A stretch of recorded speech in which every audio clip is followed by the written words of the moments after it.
There's another phenomenon about youth sex offenders that I think is related to the internet, and that is the availability of adult pornography.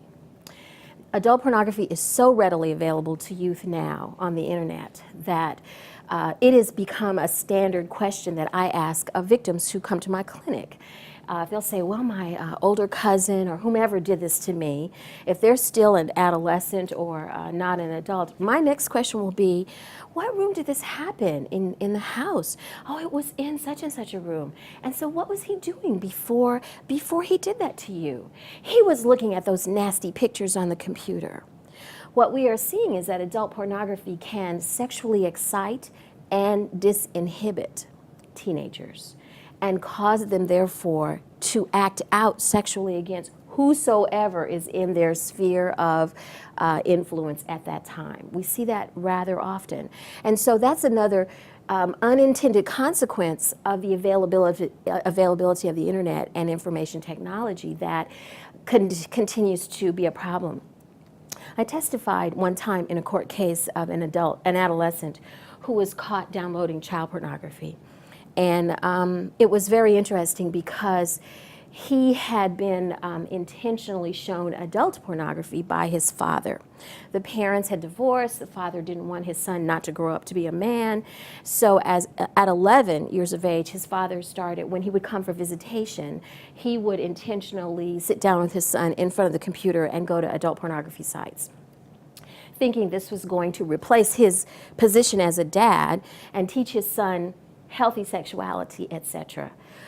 Every time this boy went to visit his father, which was regular visitation, he would take him to adult pornography sites, and pretty soon, of course, this youth became pretty adroit at going to adult pornography sites himself. By the time he was about 14, he was starting to go to these sites referred to as barely legal, which means that these are adolescent-appearing adults, or they may in fact be adolescents, pornography sites, and then eventually he went to child pornography. And of course, how he got caught is because he was trading child pornography with other individuals, and eventually he was trading with an undercover agent and he got caught. He went to a sex offender treatment program immediately after he was arrested, an inpatient sex offender treatment program, and he told his therapist at that time that on his first date, his very first date, he was about 16 years old, so he's already kind of socially regressed because most kids are dating younger than 16 years of age. But he went on his first date with a girl at 16, and his first encounter with this girl, he tried to choke her with a scarf because he had seen autoerotic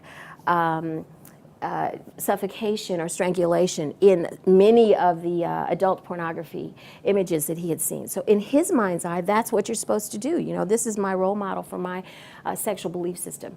So know that the presence of adult pornography is very available to the kids who are coming to your camps. That they almost undoubtedly, the average age, according to the Pew Institute, of a child beginning to look at adult pornography today in America is 11. That's the average age. So keep that in mind when you start to see or hear or think of or want to prevent sexual acting out for kids that are coming into any youth serving organization. So the sexual contact between an older and a younger child can also be abusive if there's a significant disparity in age. This disparity in age varies legally from state to state, but most states have a difference in age of 4 years. So if you have a 14-year-old who sexually acts out against a 10-year-old, in most states that would be illegal. And it is relevant, as Mike and I were talking about earlier, it's relevant to the policies of your organization, because if you have children who are sleeping in cabins overnight in that age difference, you have 10-year-olds and 14-year-olds who are sleeping in the same cabins, you run the risk, if there in fact is a sexual contact between a 14-year-old and a 10-year-old, of having a criminal act that has occurred. It would be wiser to consider less than a 4-year age difference, because the difference between a 10-year-old and a 14-year-old developmentally is huge. It's very huge. The difference between a 10-year-old and a 12-year-old is a lot closer. You can see a 12-year-old looking upon a 10-year-old more as a peer as compared to a 14-year-old. A 14-year-old will have much more power and control capability with respect to a 10-year-old. The sexually abusive acts may include sexual penetration, sexual touching, or non-contact sexual acts such as exposure or voyeurism. That's the new thing that we're also seeing today. This whole issue of, it's been at least 10 years. I remember I was doing a training for the Royal Canadian Mounted Police and 10 years ago or more, and they said to me, Dr. Cooper, can you help us figure out how to solve this new problem that we're seeing up here in Canada? And I hadn't heard about it much in the United States yet at that point. They must be ahead of us. And I said, what is the problem? And they said, you know, we are seeing more and more kids who have a romantic relationship with their girlfriends, and then they want to get this girlfriend to perform fellatio on them, and they want to take a picture of it with their cell phone camera. And so now we have this girl's face in this picture, another body part of the boy, so you don't know who the boy is in the picture, and he is therefore in possession of child pornography. That's what he's in possession of.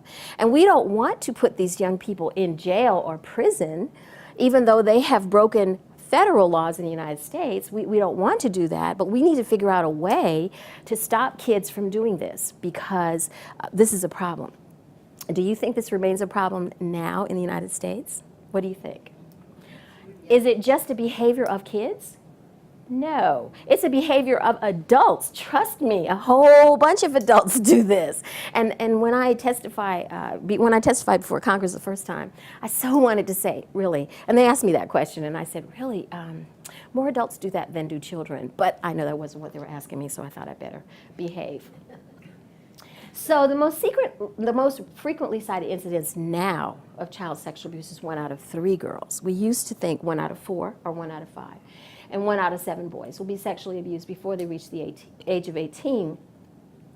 And what our knowledge of victimization with respect to child pornography images on the internet has taught us, though, is that 40% of the images on the internet are boys.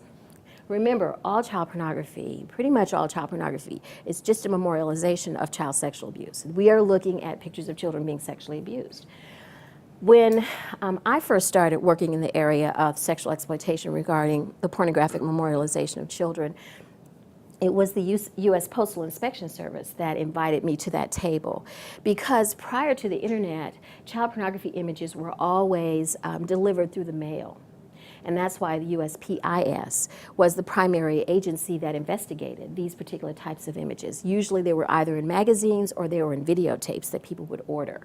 And the Postal Service would deliver it and then recognize ahead of time, before they delivered it, that this was contraband and that a person was in fact breaking a federal law, et cetera, et cetera. So USPIS has been the groundbreakers with respect to our understanding and knowledge regarding child pornography victimization.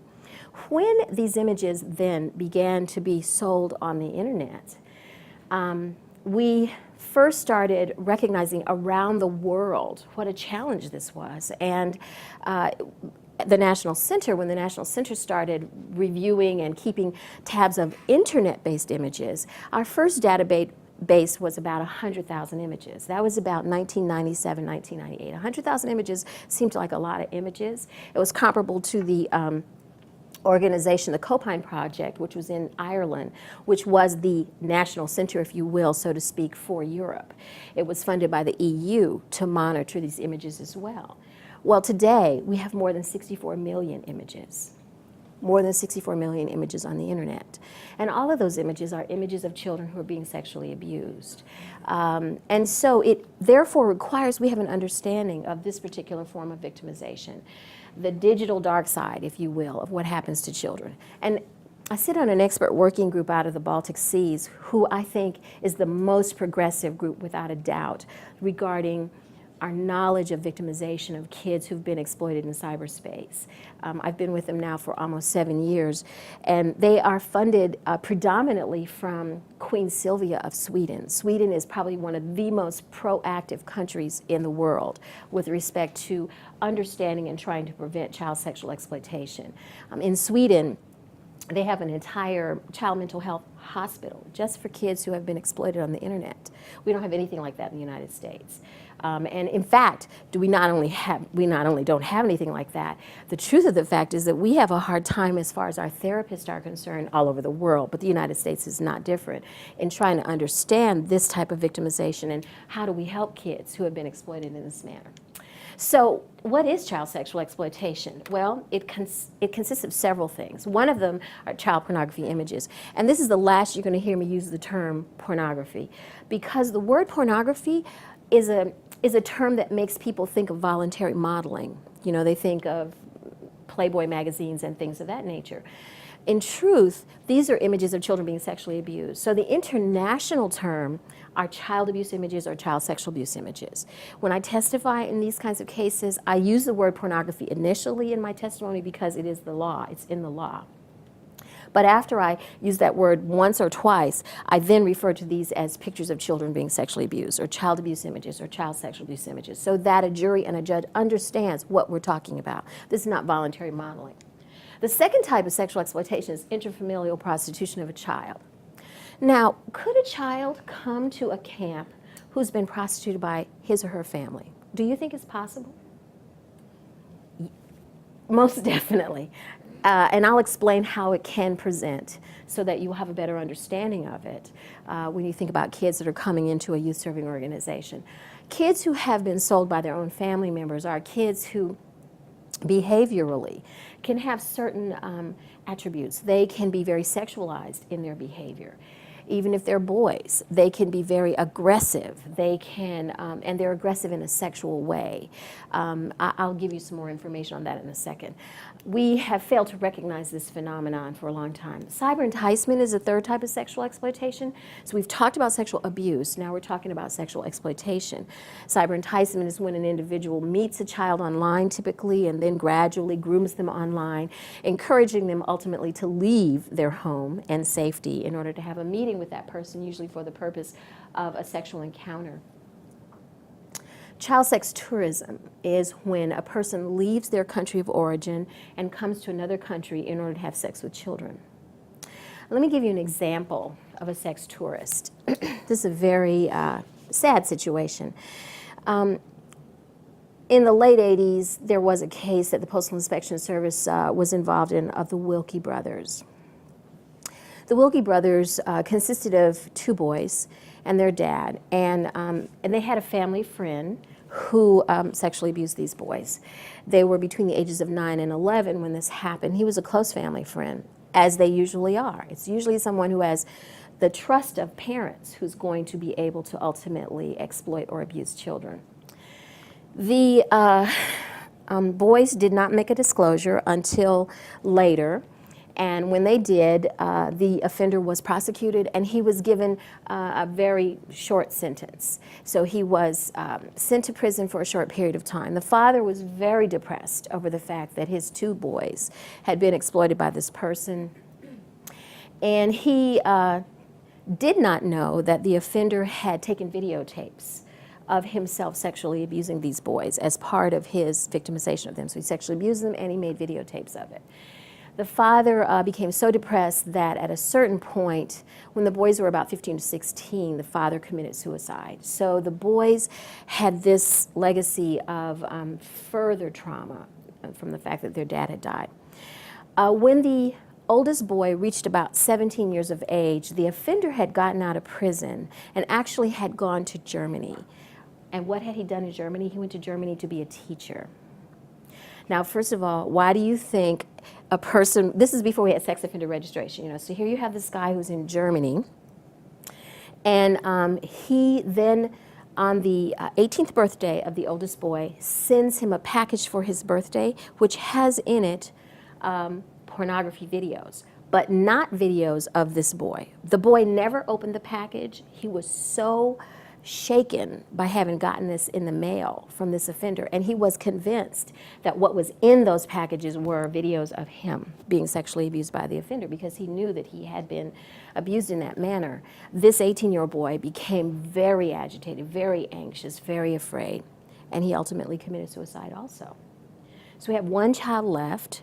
Postal Inspection Service got into it at this point because there was mailing of child pornography through the mail by this particular offender, who was in Germany really as a sex tourist. He had left the United States and gone to Germany where he could have access to children, you know, any way that he wanted to, no evidence of prior record, etc. eventually that last living child, who went to school actually here in Maryland, he went to college, was being counseled by a Catholic priest. The whole family was a Catholic family. Made some extraordinary artwork. He was an art major, about his experiences and what he had gone through, and became very depressed over the period of time while he was in college. And despite the fact that there were lots of people trying to support him, he too ultimately committed suicide. Now, the paintings that this young boy made, he died at the age of 21, I think, were given to the Catholic priest who had been counseling the whole family over the years. And that Catholic priest took those paintings and made them into an exhibit called Illuminations. And he has taken those paintings into the prison systems as a means of encouraging prisoners to recognize the victim impact that sexual abuse can be, and sexual exploitation regarding the whole issue of memorialization through pornography production.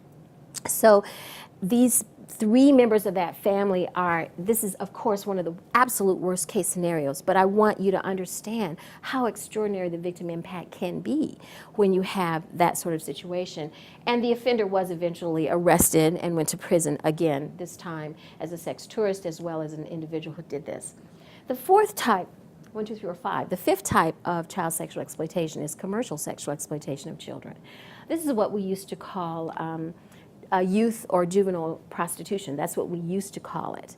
We had a failure in our country, as many countries had, of understanding that kids who are sold for sex on the streets are typically not selling themselves. Someone else is selling them and making the money. So that's been a huge shift in the dynamics of not just the United States, but the world. In fact, this term, commercial sexual exploitation of children, was given to us by a professor of social work from the University of Pennsylvania, Dr. Richard Estes, who was the co-author of the first textbook that we wrote on child sexual exploitation.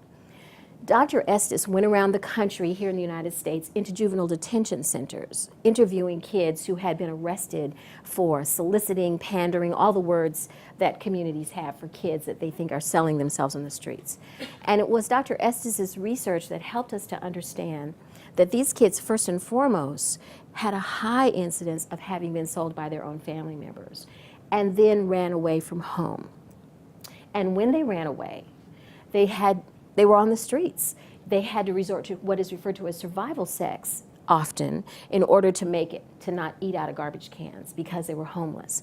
We didn't have, and we still don't have, that many homeless youth shelters in our country. That's yet another component of difficulty. And I don't know, I'm pretty sure many youth serving organizations, sporting agencies have homeless kids. I know they do because homeless kids sometimes don't appear homeless. You know, if they're staying in a youth shelter, social services in most communities will come to that youth shelter, pick those kids up every day and take them to school, and then bring them back to the homeless shelter in the evening. That's what often happens today in the United States for kids in homeless shelters. We have a homeless ministry in my church, and when I volunteer to spend the night with our homeless families, I'm always struck by how many kids there are who are going to school. We help them with their homework at night.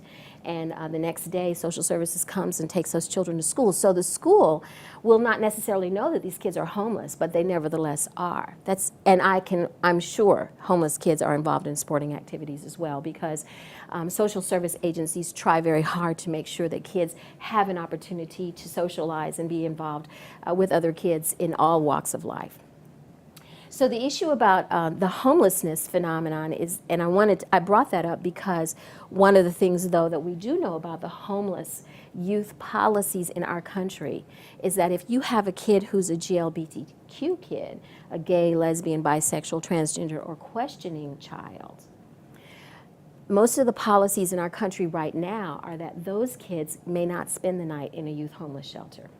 They can come there in the daytime, they can take showers, they can have food, but at nighttime they will not let them stay in youth homeless shelters. And if you look at the politics of homeless youth, there's a strong push to change that. Because if you take a homeless youth and put them on the streets at night, what's likely to happen to them? They're going to be further exploited in that situation. So the commercial sexual exploitation of children has become such a huge issue around the world that there have now been 3 world congresses on CSEC, commercial sexual exploitation of children. They happen every 5 years. The first one was in Stockholm, the second was in Japan, and the third one was in Rio de Janeiro, and I had an opportunity to speak in that particular conference. They had 136 countries represented at that week-long Congress, and many young children also spoke during those congresses, children who were survivors of commercial sexual exploitation.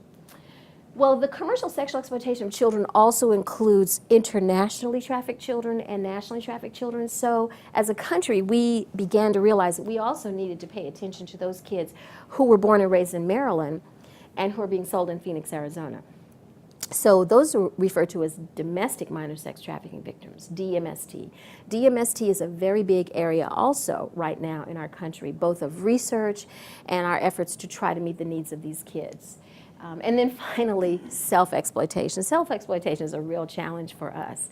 These are the sexting, texting kinds of cases that we see, kids who are making pictures of themselves. And when we look at high-level and ranking people who've been in the media in years past who did the same thing and sent pictures of themselves to other folks, we can recognize that this is not just a youth behavior. In fact, the research has shown that there are more adults that do this than kids.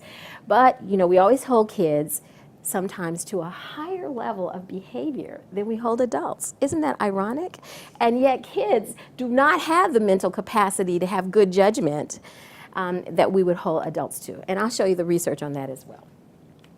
So we've talked a little bit about the memorialization of sexual abuse through digital photos and videotapes and other means, but also these images can be produced, possessed, downloaded, or traded, not only through information technology, but the United Nations changed our terminology. We used to refer to these kinds of crimes as Internet Crimes Against Children, ICAC. However, the United Nations helped us to understand that when we use that term, we fail to consider the role of communication technology, cell phones, 3G and 4G technology, the ability for a person to take a picture of a child on a street corner and send it to somebody else and say, is this the one you want, without ever using the internet.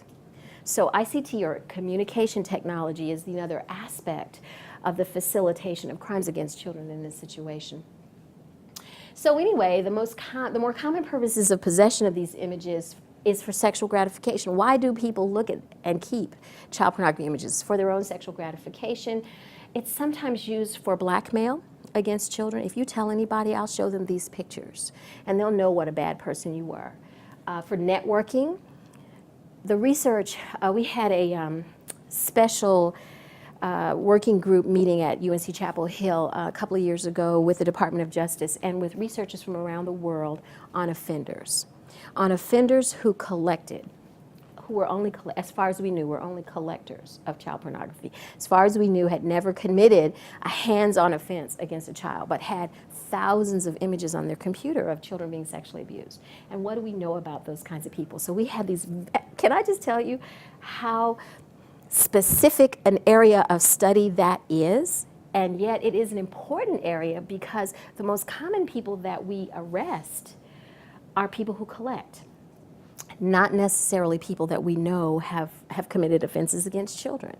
But let me just tell you something. I guess the biggest study that really shook the justice world, the Hernandez study, was a study from a federal prison, Butner, my state, North Carolina, Butner Prison, which at that time had the largest number of convicted collectors of images, and who were in sex offender treatment. And the question was asked, okay, you're in prison, you had possession of these images, you're in prison now. You know, the only way you can really get better is if you come clean. In sex offender treatment, you just have to come clean. You have to tell it all, so to speak. And so the forensic psychologists who were providing this therapy to these collectors said, have you ever committed a hands-on offense against children? And at the onset of their intense treatment, about 186 offenders that they were researching said, yes, well, yeah, maybe one time I did. A total of about 31 victims between these, among these 186 folks. They'd never been prosecuted for the collecting because, for the hands-on offenses, because just as he had mentioned, the majority of sex offenders will offend against many children before they're ever caught, many, many times. They then had several months of very intense therapy, 15 hours a week, 15 hours a week of very intense sex offender therapy while they were in prison. And then 9 months later, they were reevaluated. Have you ever committed a hands-on offense against children? And this reevaluation entailed the use of polygraphy as well. So they took polygraphs in the process of that. And that number of 31 victims went up to more than 1,700 victims from these 186 offenders. It, once again, reiterated the fact that many times these offenders are not caught. And so these were people who were caught only as collectors of child pornography. They were never arrested for child sexual abuse, but they admitted to having sexually abused more than 1,500 children in the process. So the take-home message that we have for that is that sometimes when these individuals are collecting, they're collecting as a part of networking with other people who have an interest in children. They have a preferential interest in children. Sometimes individuals collect these images because they use them, the child pornography images, to show them to children. And say, look, this little girl, see this little girl? See what she's doing? This is not going to hurt. We're just going to have fun, just like she's having fun. And so it's used as a form of victim education in order to get that child to cooperate with the offender. But most importantly, the research has shown that one of the most common reasons that offenders collect images is as a plan for action. In other words, they want to see what they want to do and then they want to do it.